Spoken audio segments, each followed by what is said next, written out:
So welcome to the job competency program day 4. Today guys, we will be discussing about what are the cyber attacks we have. So what is cyber attack and what are the different types of cyber attacks? Today we'll be discussing like what is MITM attack, what is MAC spoofing, what is MAC flooding, and what are the techniques hackers will use in order to perform the cyber attacks. So ARP poisoning, how they will do the DNS cache poisoning, and what is this DHCP starvation attack, and what is DAS attack, and what is DDoS, and most important SQL injection, and what is meant by cross-site scripting. So these are the attacks we will be discussing in today class, and how the attacks will happen, and what are the what hackers will do. So today we will be discussing and we'll be concentrating on these type of cyber attacks. Yes. Now guys, what is mean by cyber attack? Now, so when it comes to this cyber attack, a cyber attack is an attempt to gain unauthorized access to a computer, or we can say unauthorized access to the computing system, or we can say unauthorized access to the computer network, right? We can say with the intention of cause the damage, right? With the intention is to cause the damage. Cyber attacks, the main aim of the cyber attack is to disable, or we can say to disrupt, or we can say to destroy, or we can say control computer systems, right?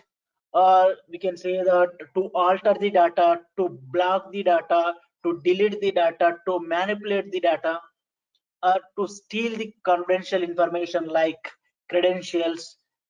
So these are many things are there, right? So many chances are there. I mean, by using cyber attack, attackers can perform all these things, right? So cyber attack can be launched from anywhere, right? Cyber attack can be launched from anywhere by any individual person, or we can say group of people. We can say the various attack strategies, right? So cyber attack can be performed by the individual person, or it can be performed by the group of people, right? Now, so who is a cyber attacker? So I can say that the people who carry out the cyber attacks are generally, we can call it as cyber criminals or hackers, right? Yeah.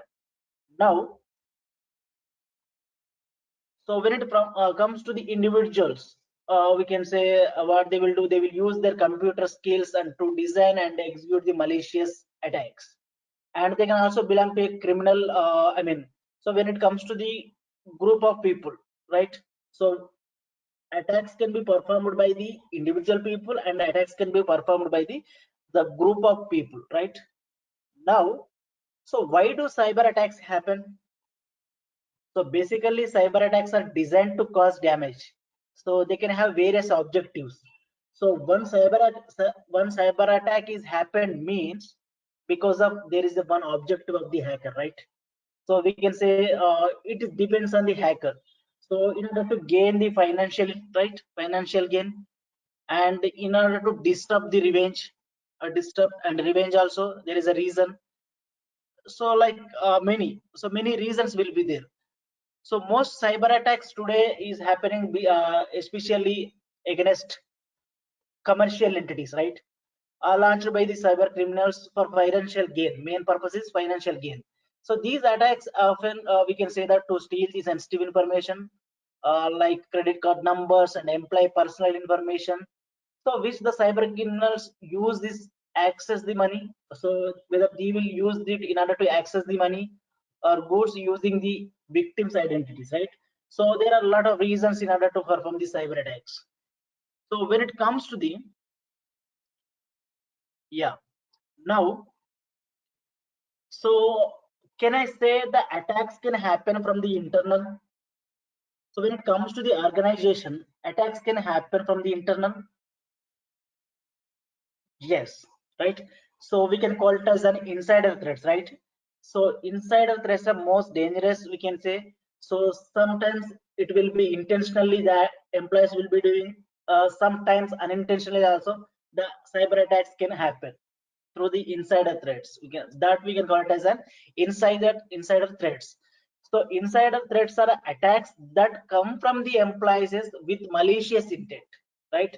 And insider threat is a category of risk posed by the we can say the what is that employees who have access to the organization physical data or digital data.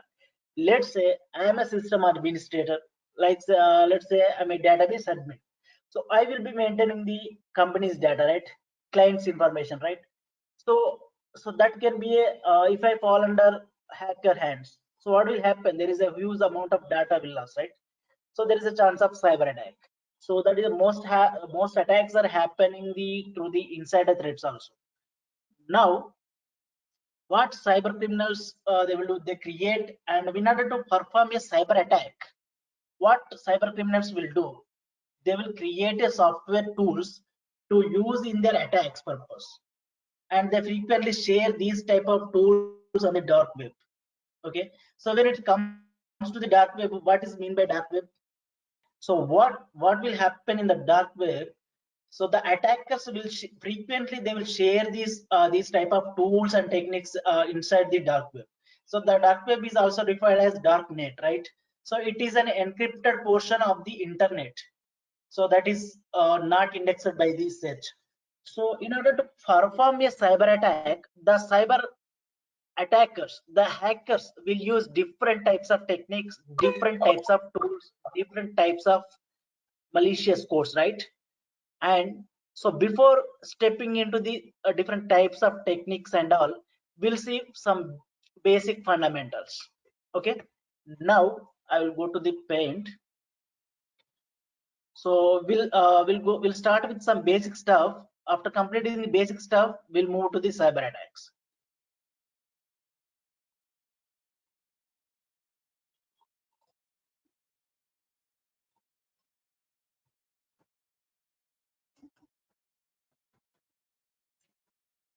Yes. Now, so when it comes to the network, my question is here: what is mean by hub? Yes, you can see hub. So when it comes to the hub, a hub is a physical layer networking device which is used to connect multiple devices in a network, right? So they are generally used to connect computers in a LAN, right? So the hub is having multiple ports, right? A hub is having multiple ports. So where we can connect multiple devices to the hub. You may be experiencing network connection. Hub, whenever A would like to send the data to the D, the machine D, okay. So in this case, what will happen when A send the data to the D, the hub will receive that particular data. So what hub will do? It will broadcast that particular data to the each and every mission on the network. It will send the data to the B, it will send the data to the C, and it will send the data to the D, and it will send the it will broadcast the all the data to the all the nodes in a network, right? Yes. So whenever it is broadcasting the data, what it will ask, I have data of D, are you D, are you D? It will ask each and every node. So whenever it reaches to the particular D device, D node, the data will be transmitted to the D. Now we have to come back, right? Now after receiving the data from D, so D will send the acknowledgement, right? So whenever D send the acknowledgement to the hub, so what hub will do, again it will broadcast the data to the all the devices. So whether you are A or not, whether you are A or not, each and every device it will ask in the network. So whenever the request reaches to the A, the request will reach to the particular machine A, right? So as a hacker, I will sit here. Okay, so I'm talking about the internal network. Yes, as a hacker, I can sit here. I will use some sniffing tools, and whatever the data is transmitting on the network, I can sniff it, right? By using different types of sniffing tools, Wireshark and all, right? So I can sniff the traffic, right? So that is the disadvantage of hub. Yes. Now, when it comes to the switch, what will happen? So whenever A would like to send the data to the D, so in the case of switch, what will happen? See, so instead of transmitting the data to the all the nodes, what switch will do after receiving the data from the A, the switch will transmit the data and send the data to the particular intended mission. Suppose A would like to send the data to the D. Whenever A send a data to the switch, what switch will do? It will read the data, and after reading the data, it will send the particular intended user.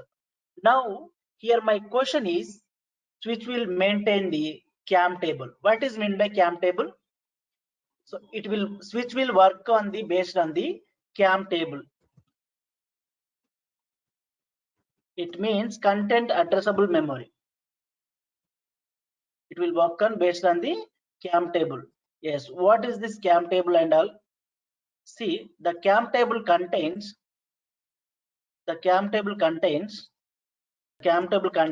port number and MAC address. Let's say we have a machine connected on the port number 1.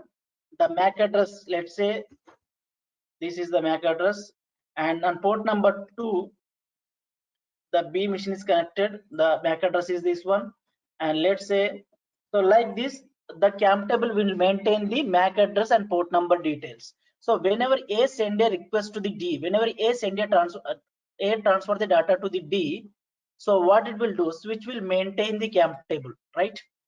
Now switch will read that particular data, and based on that data it will visit the CAM table. So in the CAM table, the port numbers has registered with the MAC addresses, right?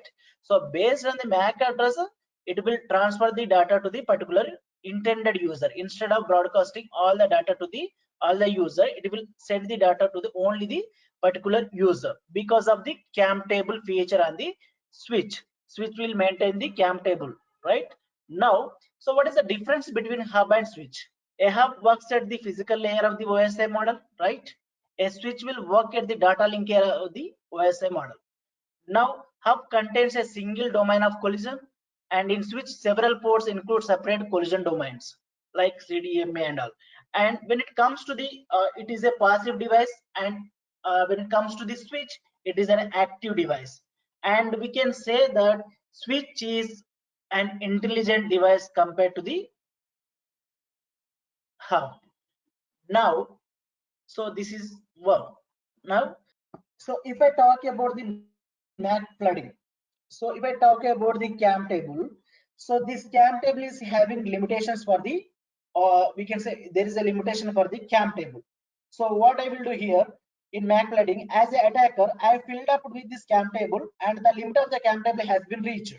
So at that time, what will happen? Your switch will be act as a hub. Your switch will act as a hub. It will broadcast the packet to the again all the nodes in the network.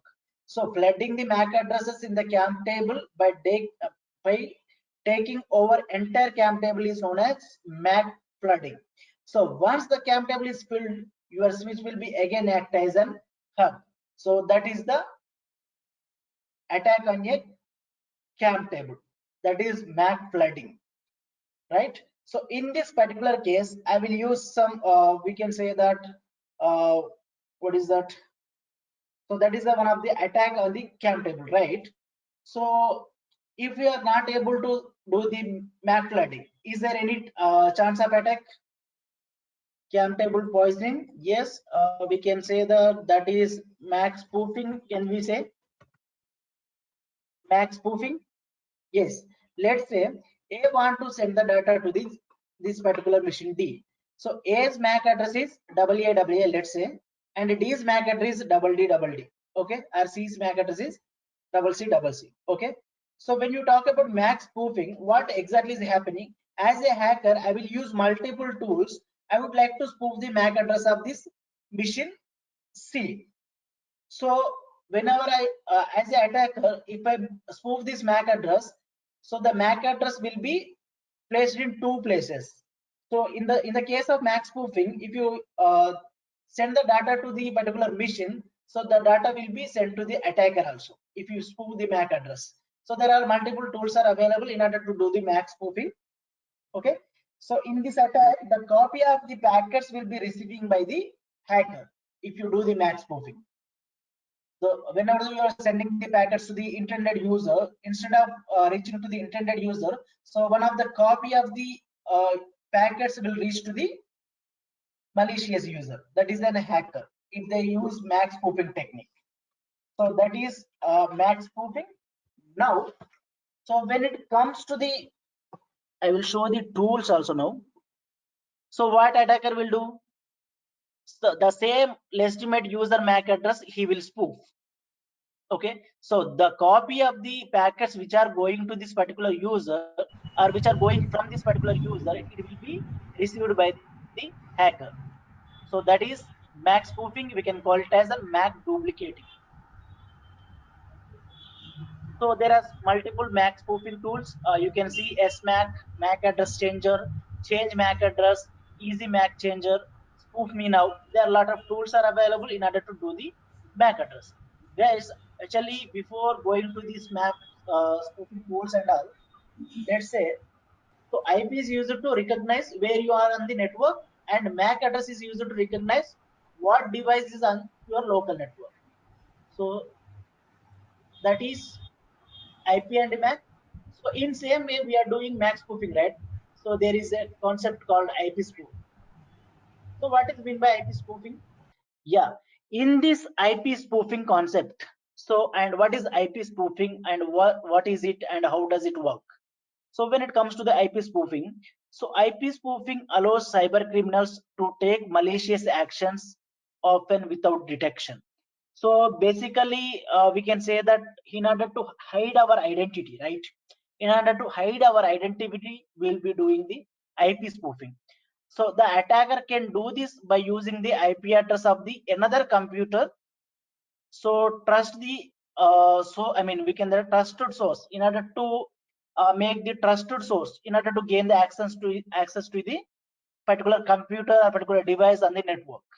So IP spoofing can leave unsuspectable people, I mean, we can say that vulnerable to having their personal data. So IP spoofing attacks can flood and shut down corporate servers and websites also, right? Right. So how does this IP spoofing work? So what are the I mean, we can say that what are the mechanics behind IP address spoofing is, first, let's say the very first thing you should keep in your mind is every device that is capable of connecting to the internet, right? So that is IP address, right? That is uniquely will be assigning, right? So the data traveling on the internet is made up of packets. Am I right? So the data traveling on the internet is made up of IP packets, and each packet contains some IP header. Am I right? So whenever the data is traveling on the internet, the data is made up of IP packets, right? The source and destination, right? Destination IP and source IP. So each packet contains IP header. The IP header shares the routing information about the packet, like its source and destination IP address, right? Yes, IP spoofing, it enables what it will do whenever you are doing the IP spoofing. It will enables an attacker to replace a packet header's source IP address. So IP spoofing is nothing but replacing packet header source IP address. Let's say I am sending the data to you, okay? As a legitimate person, I am sending the data to the particular person. So as an attacker, what he will do, he will spoof the IP address of the source IP address of the legitimate user. Okay, he will spoof the source IP address. So with a fake IP address. Okay, that we can call it as a spoofed IP address. The attacker, we can say the attacker will do intercepting an IP packet and he will modifying it before sending it to the destination part. So that is happening in the case of IP spoofing.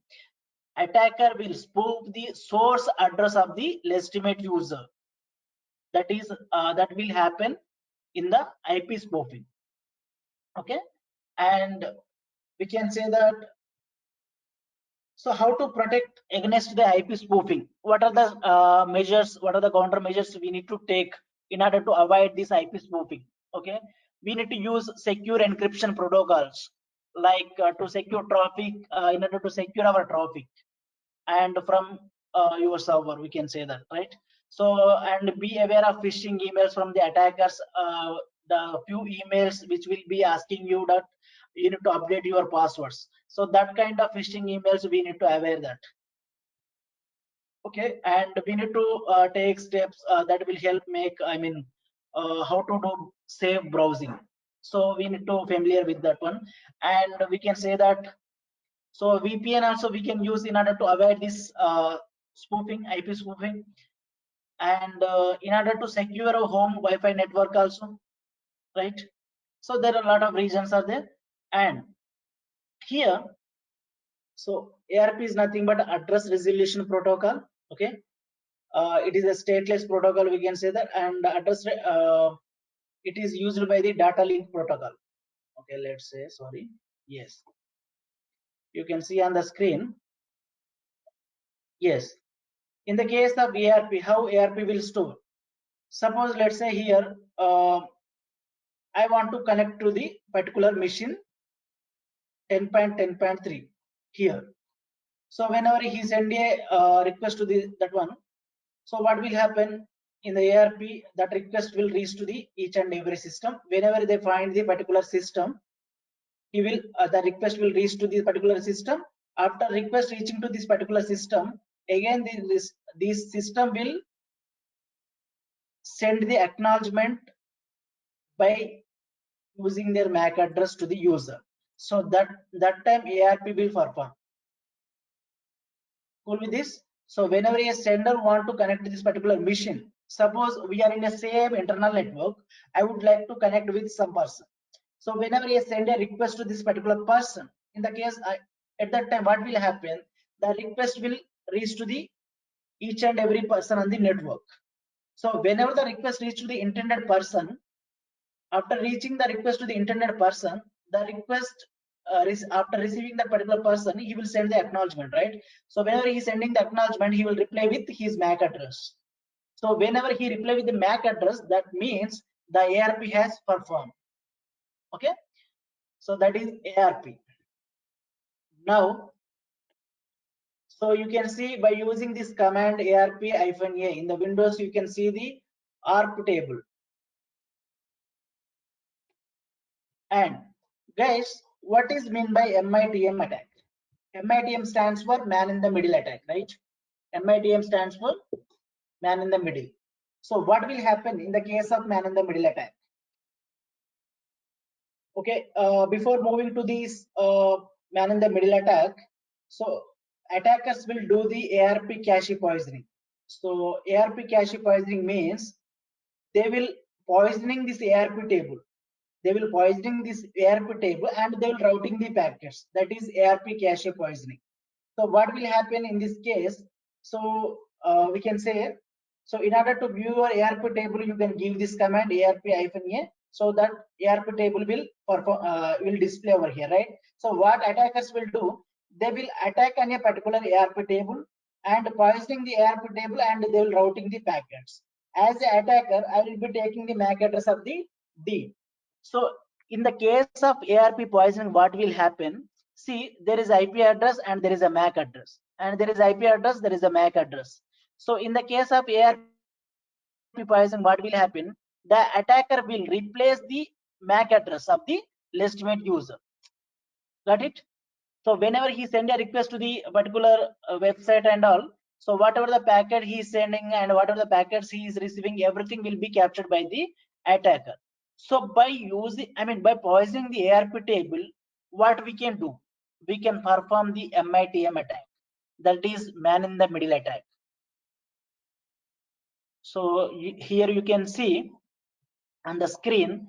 So in the MITM stands for man in the middle attack. In the case of man in the middle attack, what will happen? So this is the normal flow, right? This is normal flow.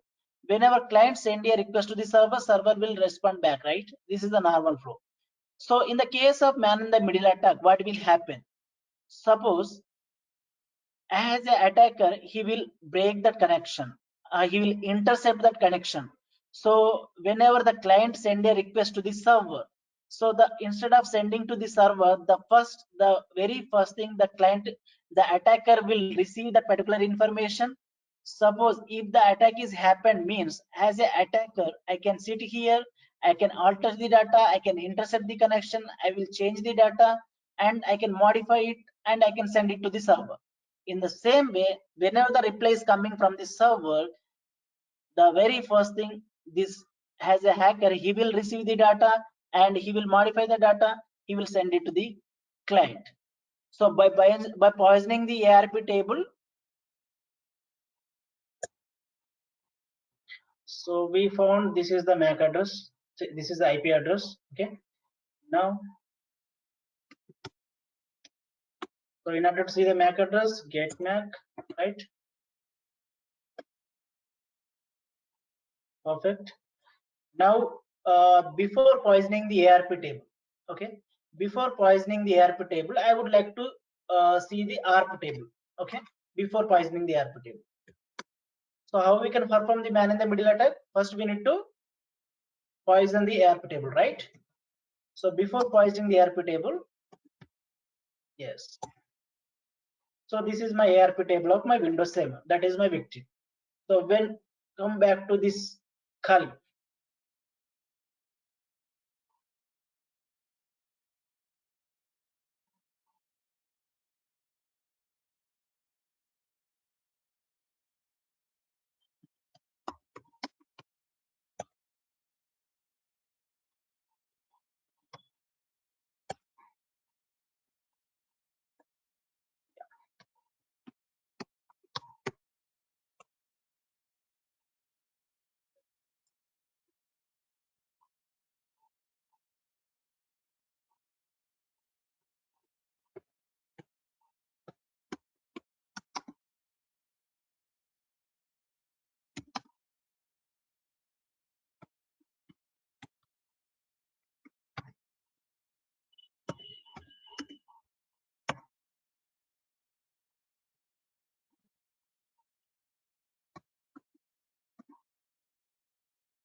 so now what we have to do, you can see on the right side, when you click on this, there is a tab called host. So when you click on the host, we got few options. First, we need to scan for the host. It means whatever the systems are available, whatever the hosts are available on the network, it will scan for all the all the network, and it will give the whatever the IPs are present on the network. It will scan for all the host. You can see scan for host. Yes, scanning 255 host. Yes, done. Now what I will do, I will go back to the host. Now I'm clicking on the host list. See, I got these 4 IPs. Okay, 139 is my Windows 7. You can see. Yes, here you can see 139 is my Windows 7. Okay, I go back to here. Now what I will do, so you can see on the screen there is add to target 1, add to target 2, right? So now what I will do, I will select target my Windows. Okay, that is 139. I'm just selecting my IP address of the my victim Windows 7. Add to target 1. I'm just clicking on the add to target 1. Okay, now I need to select the target 2. That is my gateway of the Windows 7. So who is Windows 7 gateway? You can see on the screen 18.2. Okay, so why I'm selecting the gateway? Yes, now I have selected my target is my victim. Next, I will select the gateway. The gateway is 18.2. It means whatever the traffic is coming and going from the my victim, first it will go to the gateway, right? That's why I'm selecting the target 2 is my gateway, that is 18.2. Yes, I have selected the targets. The next step is we need to poison the ARP table. We need to poison the ARP table. Okay, here you see on the screen there is a menu called MITM menu. There is a option called ARP poisoning. You just click on the ARP poisoning. Okay, it will ask some pop-up snip remote connections. Perfect. Okay, I'm just clicking on the OK. Yes. Now I'll go back to the Windows 7. Okay, I will visit any website.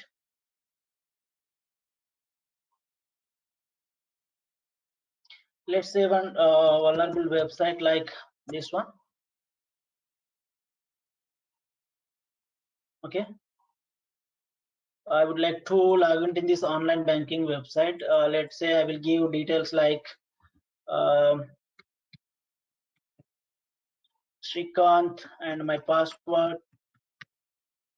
And when I am clicking on the login, right, I have submitted my credentials over here. So when I go back to the here,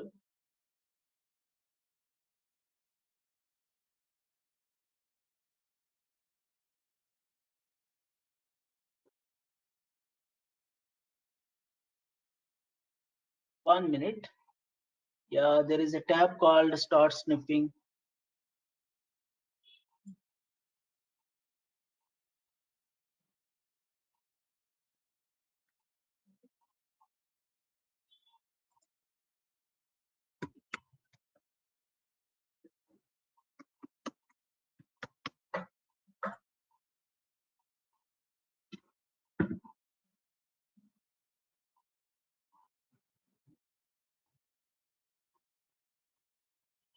So what is the IP config, right?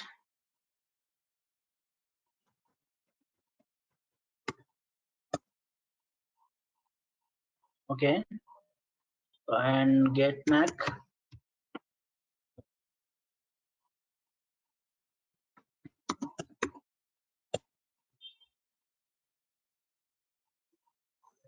Okay, so IP address of my, this is 132. When go back to here, so I'm just trying again. Host, scan for host.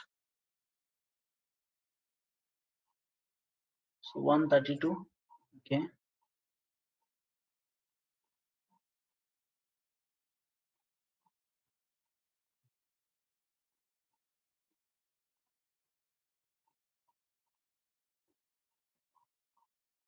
Yes, we got 132, and the gateway is 18.2. Perfect.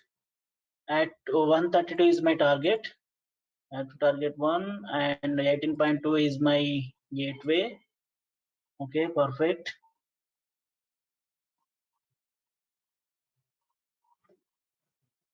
So after selecting, we need to do the ARP poisoning. Okay, fine.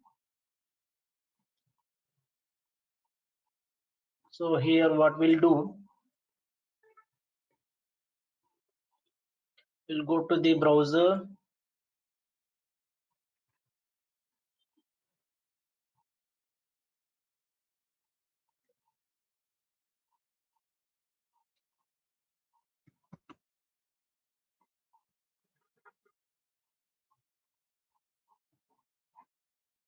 So when you visit this type of website,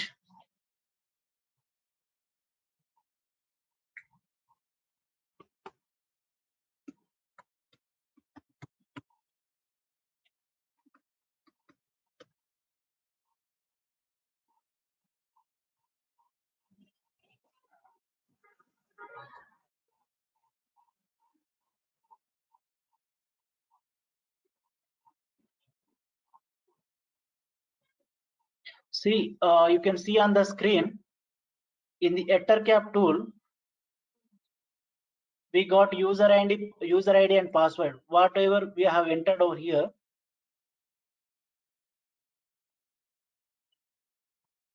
so whatever the user ID we have entered and password we have entered, we got over here, right? See, you can see on the screen here. Yes, we have intercept the info. And if you use another tools, if you use proxies and all also, you can now whenever the user click on that particular login button, and we can intercept that connection, and we can stop that connection, and we can alter this data also. So we can alter this data and we can send it also. So we can do any this type of attacks we can do by flooding the by doing the ARP poisoning table. So we have done the practical and man in the middle attack, right? Now let's move to the next slide. 1 minute.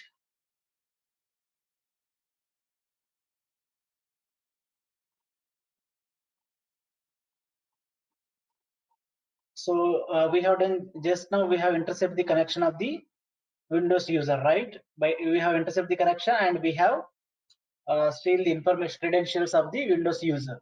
So next, when you reach to the next model, yes.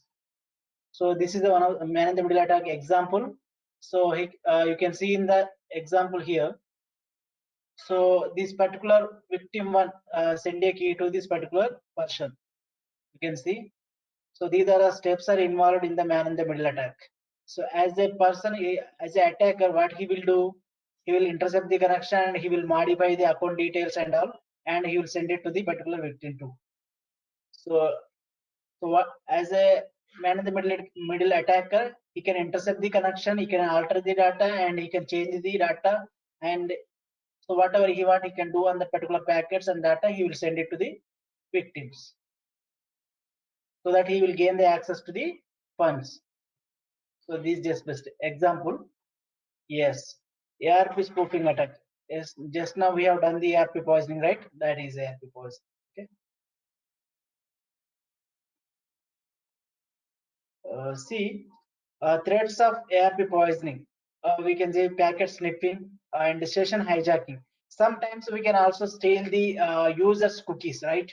So by using the man in the middle attack, also we can steal the user cookies.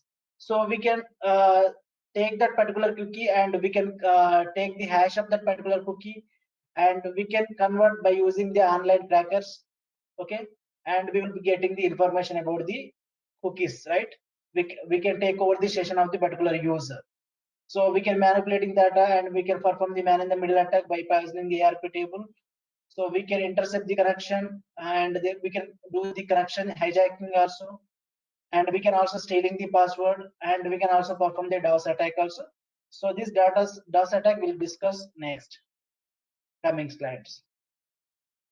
So here you can see on the screen. So these are the ARP poisoning tools: BetterCap and EtterCap, DS Sniff, okay, DSniff, MITMF, man in the middle framework tool, and ARP poison tool. So there are multiple tools. I'm just have placed over here few of the tools over here. You can see. So in order to perform the ARP poisoning, so ARP poisoning means poisoning the ARP table. If you poison the ARP table, what will happen? So whatever the connections are going from that machine and whatever the connections, whatever the traffic is coming to that particular machine, everything will be captured by the attacker.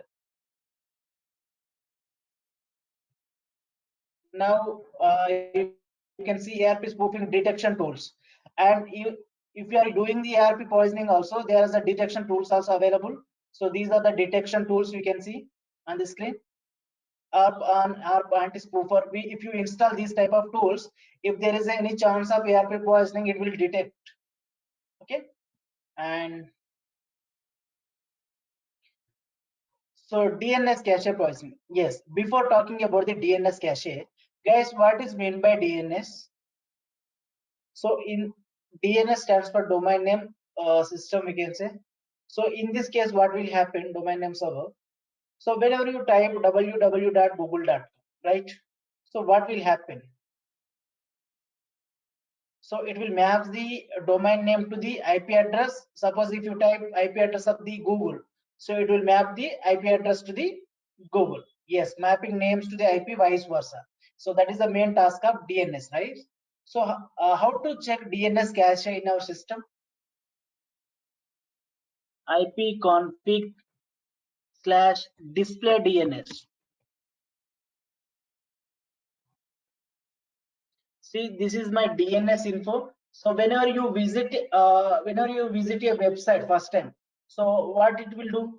Sometimes it will take time, right? So whenever you are visiting a website, right? So DNS cache means poisoning. I mean, stealing this cache and altering this cache. It leads to the DNS cache poisoning. Okay, so whenever you are visiting any website, okay, so if the DNS cache parsing has happened, it means it will redirect to the malicious websites. So that is what will happen with the DNS cache parsing. So in this, suppose when you visit a website first time, what will happen? It will take some time in order to load, right? Am I right? So when you visit again, it will open little bit faster. Am I right? It will open little bit faster, right? Yeah. So as a hacker, what I'm doing here, I'm just changing the IP address of your domain. So I'm just through malware, I will just add into your system and I can change your DNS cache. Okay, I can change your DNS cache. So in the place of particular legitimate website IP address, I will put, I mean, what is that? Fake IP addresses. Fake IP address in the sense, I mean, which is we can say that, so some illegitimate, we can say fake website which is having some malwares. So I will keep another website names. So malicious website names, right? So whenever I keeping that malicious website IP addresses, so whenever you visit the website again in your browser, what will happen? So that will redirect to the malicious website. So when you visit the malicious website, what will happen? Automatically there is a chance of malware attacks, right? So this is one of the technique hackers will use, DNS cache poisoning. So if the DNS cache poisoning happened means, so whenever you're visiting that particular website, instead of taking to that particular legitimate website, it will redirect to the malicious site. So that is what your DNS cache poisoning attack. Now guys, and here my question is, what is DHCP? What is meant by DHCP? So whenever you're discussing these type of attacks and all, so we need to aware of this basic concept of this basic fundamental network fundamentals. So if you know the concept of these DNS, IP address, MAC address, and DHCP, then you can uh, map your attack into this, map your concept to this particular concept, right? Yeah. Now DHCP, Dynamic Host Configuration Protocol. So what it will do, Ashad, it will automatically configure IP address to the every PC. Perfect. Yeah. So what will happen in the case of DHCP? Let's say, so there is a user, and let's say, yeah. So there is a server, right? So let's say machine A. So this is the DHCP server.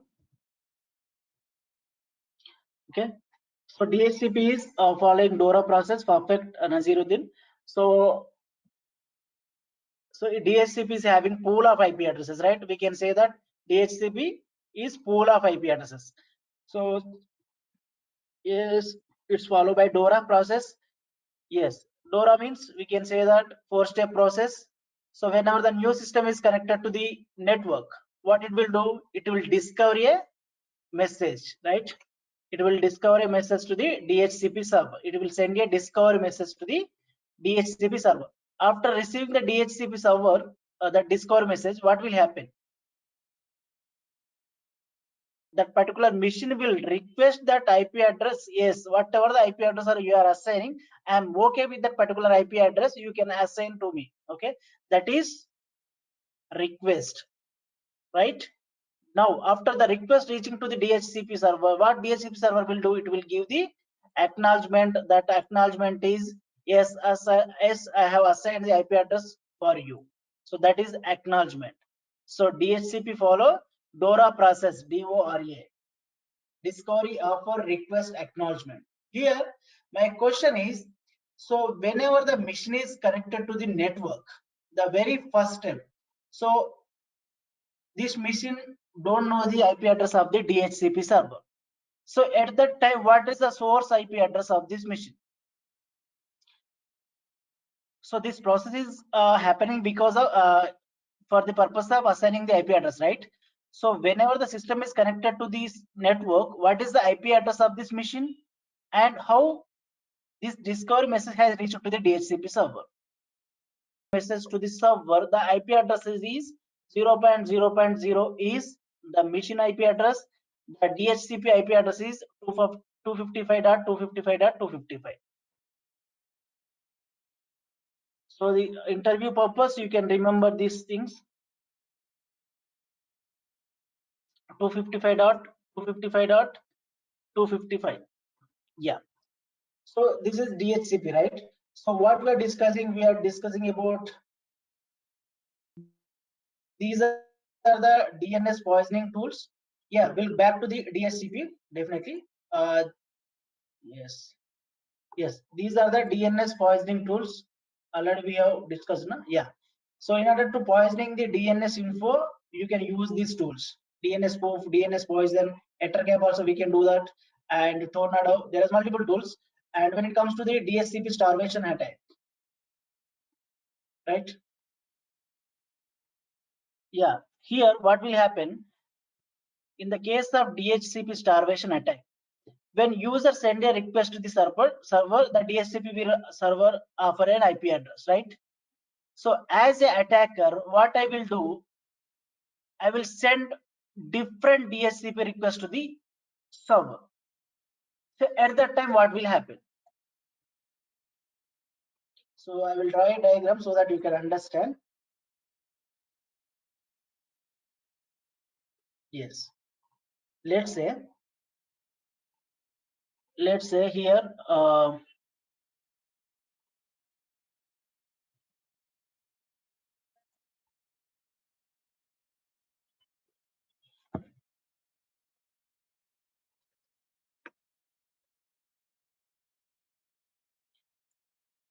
yes. So whenever this is DHCP, okay, DHCP starvation attack, DHCP, yes, this one. So whenever the new device is connected, okay, let's say one device is connected to the machine, so it will discover a message and it will offer the IP address, and this is fine. Okay, this is the legitimate scenario, right? Now, so as a hacker, what I will do, as a hacker, what I will do from here, I will send multiple DHCP requests. I will send discovery messages by using multiple tools. So I will send multiple DHCP requests to the DHCP server. So at that time, what will happen? So the request raised by the particular user, right? Particular hacker. So the DHCP request has raised to the DHCP server. Multiple requests I will send at a time to the DHCP server. So at that time, what DHCP will think? DHCP server, for every request, it will assign an IP address. For every request, it will assign IP address. So suppose 1,000 requests has raised from the hacker. So for that each and every 1,000 requests, our DHCP server will assign the IP address. DHCP server will assign the IP address, right? At some point, DHCP will store out of the running IP addresses, right? So at that time, suppose as a legitimate user, I would like to connect to the DHCP server, right? So in this case, what will happen? At that time, the DHCP server will not able to assign the IP address to this particular machine, right? In this case, the legitimate user not able to have, DHCP server is not able to assign the IP address to the legitimate user, right? So what hackers will do, they will install rogue DHCP server on the network. So whenever the legitimate user is connected to the discovery message to the DHCP server, this rogue DHCP server will assign fake IP address to the user. The fake IP address is assigned to the user means, so whatever the person is doing, everything will be captured by the rogue DHCP server. As an attacker, he can capture all the data from this user. Okay, so that is the DHCP starvation attack. So you can get a doubt. The doubt is, so I am saying that as a hacker, he will sending multiple requests, right? How he can send multiple requests, right? That's why we have discussed about the concept is spoofed IP addresses.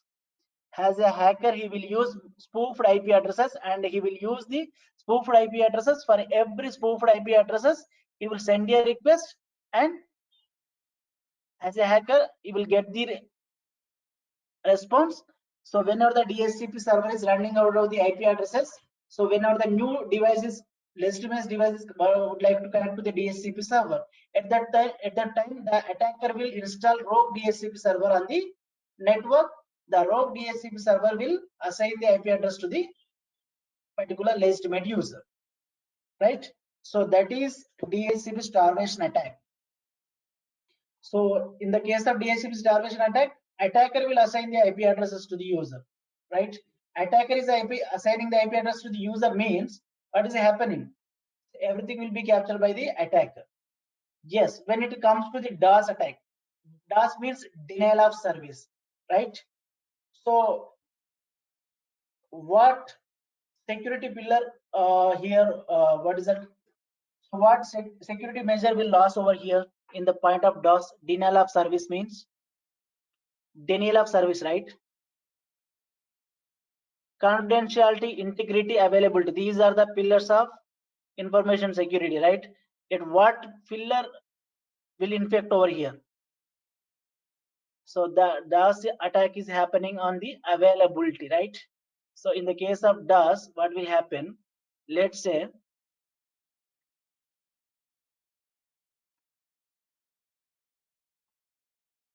as a user, okay, there is there is server call, right? So in the case of denial of service, so what attackers will do? They will send multiple requests. They will send multiple requests to the server by using spoof IP addresses and all. So in this case, what will happen? The particular services of the particular organization or particular website will down, right? Yes. So that is DOS attack, denial of service. So making the services unavailable to the genuine user is known as DOS attack. What is meant by DOS? Denial of service, making services unavailable to the user is known as DOS attack, denial of service. Cool with this? He will send multiple requests to the server. Sending the multiple fake requests to the server is known as DOS attack, and making the services unavailable to the genuine user is known as DOS. So when it comes to the DDoS, distributed denial of service, what it means? Let's say, okay, so as an attacker, I'm here. What I will do, I will compromise multiple machines, huge number of machines. I will compromise huge number of machines, okay, and there is a target. So yes, you can see. So I am here, okay, as a hacker. So what I will do, I will compromise multiple machines. These compromised machines, we can say that bots. So from that machines, I will target my particular organization, right? So using multiple compromised machines and performing the DOS attack is known as distributed denial of service. Compromised machines, we can call it as bots. Collection of bots, we can say that is botnet. Using botnet, compromising the target is known as DDoS, distributed denial of service. Cool with this? Distributed denial of service. So SQL injection is an attack where the hacker makes use of unvalidated user input to enter arbitrary data, right? Or SQL commands. So malicious queries are constructed and when executed by the backend database, right? Executed by the backend database, and we can say that it results in unwanted results. Okay, the attacker should have the knowledge of the background of the database. Suppose, let's say an example, I would like to attack any particular MySQL database. Okay, let's say one company is there, that is InfoSec Train. The InfoSec Train background backend database is MySQL. So first I need to find out the what type of database the company is using, right? So based on the database, we can start doing the attack. So there is vectors, like we can customize vectors, we can say commenting vectors for each and every, what is that, for each and every database there is a commenting vectors. So using that commenting vectors we can perform the SQL injection, right? So if it is MySQL means there is a separate commenting vectors, okay, and there is a customized commenting vectors also there, and we can use that customized commenting vectors in order to do the SQL injection. For example, user login screen is there, username is there, right? And we need to enter the username and password for that, right? For the dynamic fields where user enter the data, depending on the user inputs, dynamic queries will be constructed. Okay, so we'll be doing the customized what is the commenting vectors in order to do the SQL injection. So that is one of the major OS top 10 vulnerability in 2017. When coming to the 2021, the injection is placed in the third place, placed at third in the top 10 vulnerabilities of OAPS 2021. The SQL injection takes place at top 3. In the number 3, it has said, yeah, that is SQL injection.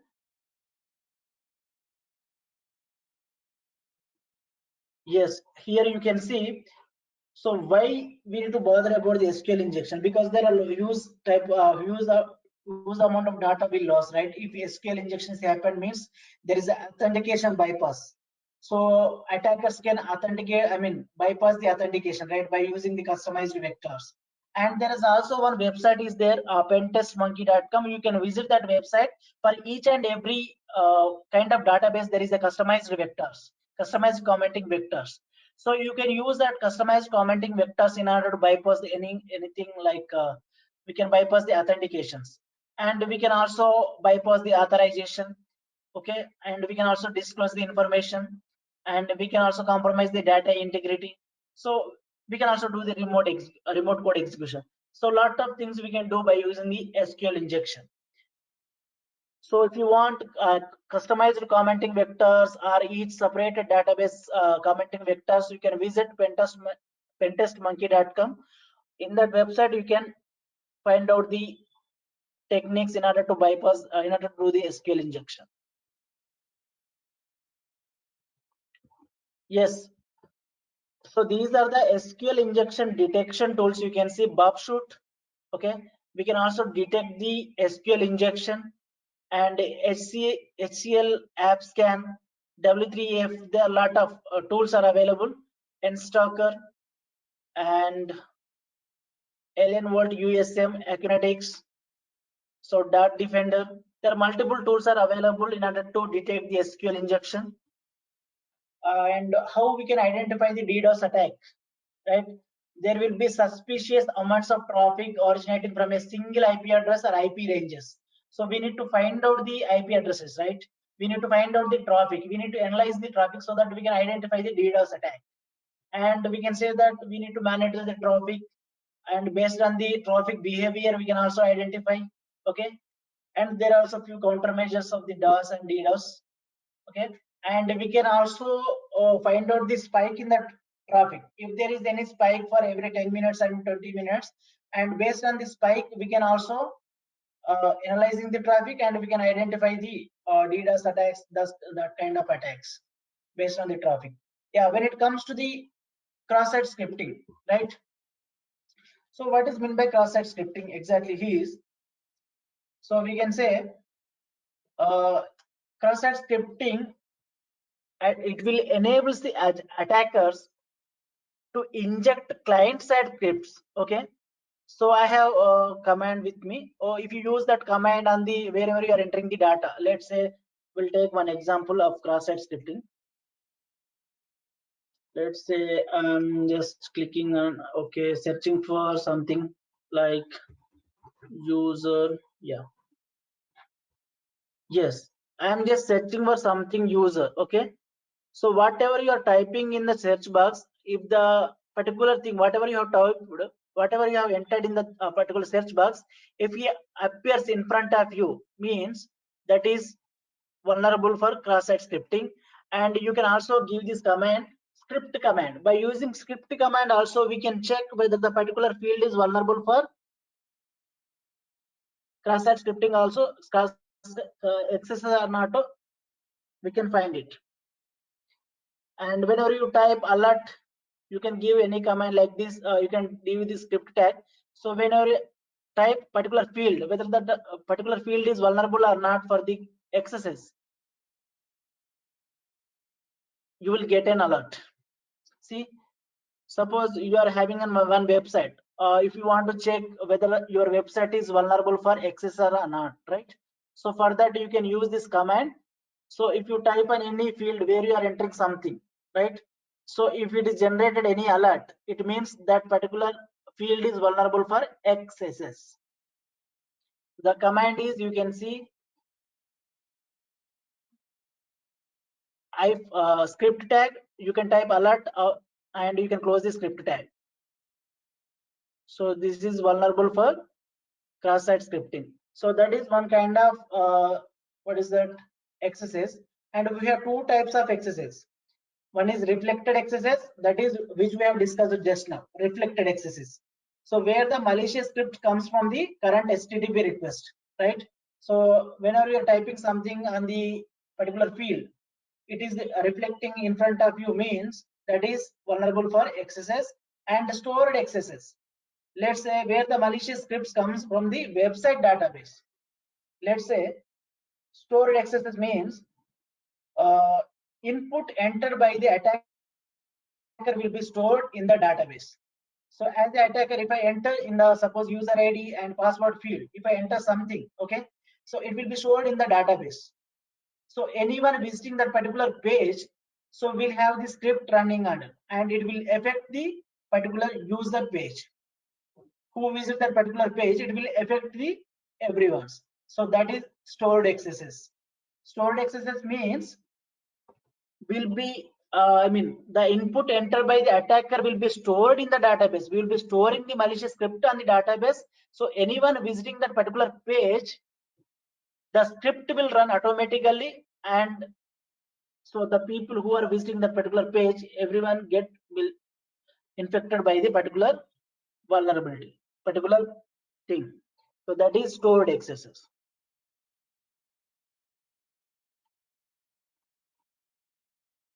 Yeah, there is one more, how to know it's a malicious website or not. So don't visit HTTP websites and all, and if the website is HTTP or not, I mean visit only HTTPS sites, don't visit HTTP sites.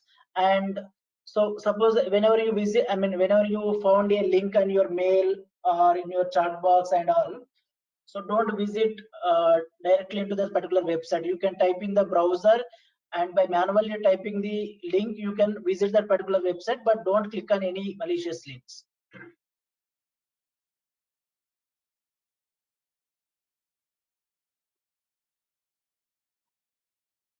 So is it only countermeasure for DNS poisoning, right? There are many countermeasures in order to avoid the DNS, like what we can say when we're talking about the DNS countermeasures. So there will be few are there DNS countermeasures, and we need to secure the DNS traffic. So that is the one of the way, and there are lot. I mean, we can say that there are lot many countermeasures are there. So we have done with the, today we have discussed about few concepts like MITM attack. Practical we have done MAC spoofing and MAC flooding. Also we have done spinning, DNS cache poisoning, DHCP starvation attack, and SQL injection. Just I have explained what are the attacks we have discussed till now. And this phishing attack will be explaining tomorrow concept, that is one of the social engineering concept. We'll be discussing about the phishing attack, and we'll be creating tomorrow one malicious link, and we'll be sending to the particular user. When user click on the particular malicious link, so whenever the user enter the credentials, we'll be getting, okay, through malicious link. So that will be practical. Tomorrow we'll see on the social engineering concept, and tomorrow we'll see a few concepts on cryptography also.